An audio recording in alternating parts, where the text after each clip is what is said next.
मत्तिया द्वारा लिखा हुआ सुसमाचार अध्याय 15। अंदरूनी शुद्धता की शिक्षा।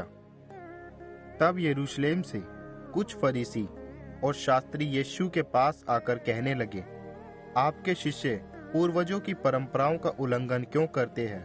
वे भोजन के पहले हाथ नहीं धोया करते।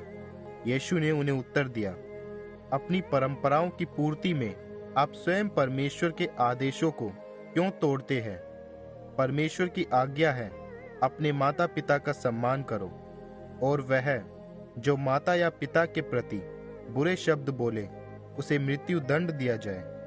किंतु तुम कहते हो, जो कोई अपने माता पिता से कहता है, आपको मुझसे जो कुछ प्राप्त होना था वह सब अब परमेश्वर को भेंट किया जा चुका है, उसे माता पिता का सम्मान करना आवश्यक नहीं। ऐसा करने के द्वारा अपनी ही परंपराओं को पूरा करने की फिराक में तुम परमेश्वर की आज्ञा को तोड़ते हो।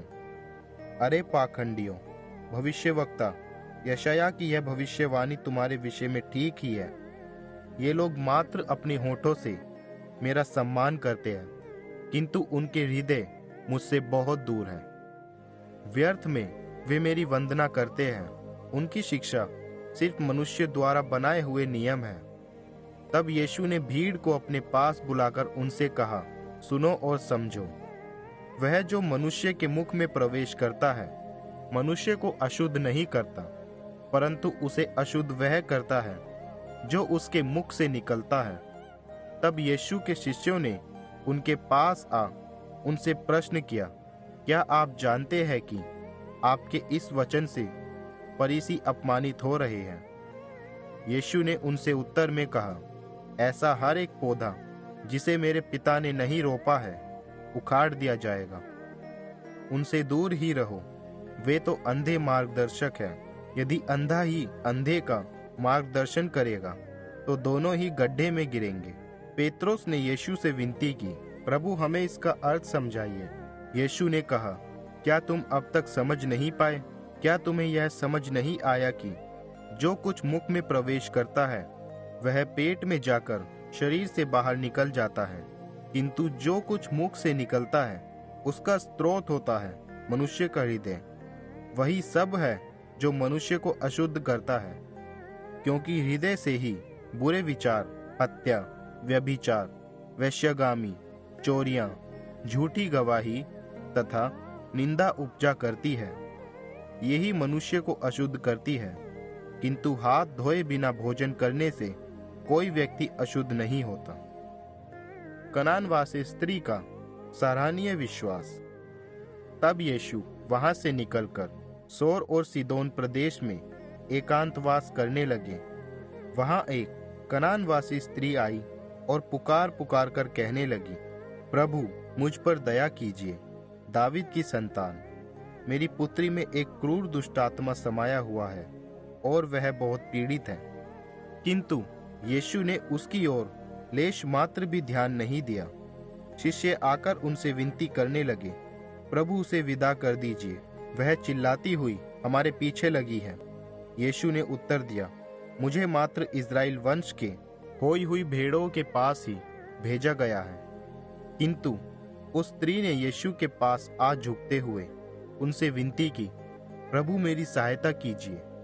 यीशु ने उसे उत्तर दिया, बालकों को परोसा भोजन उनसे लेकर कुत्तों को देना सही नहीं।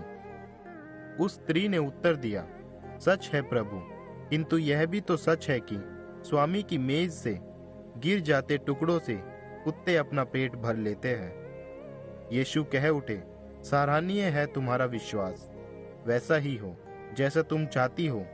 उसी क्षण उसकी पुत्री स्वस्थ हो गई। झील तट पर स्वस्थ दान। वहां से यीशु गलील झील के तट से होते हुए पर्वत पर चले गए और वहां बैठ गए। एक बड़ी भीड़ उनके पास आ गई, जिनमें लंगड़े, अपंग, अंधे, गूंगे और अन्य रोगी थे। लोगों ने इन्हें यीशु के चरणों में लिटा दिया और यीशु ने उन्हें स्वस्थ कर दिया।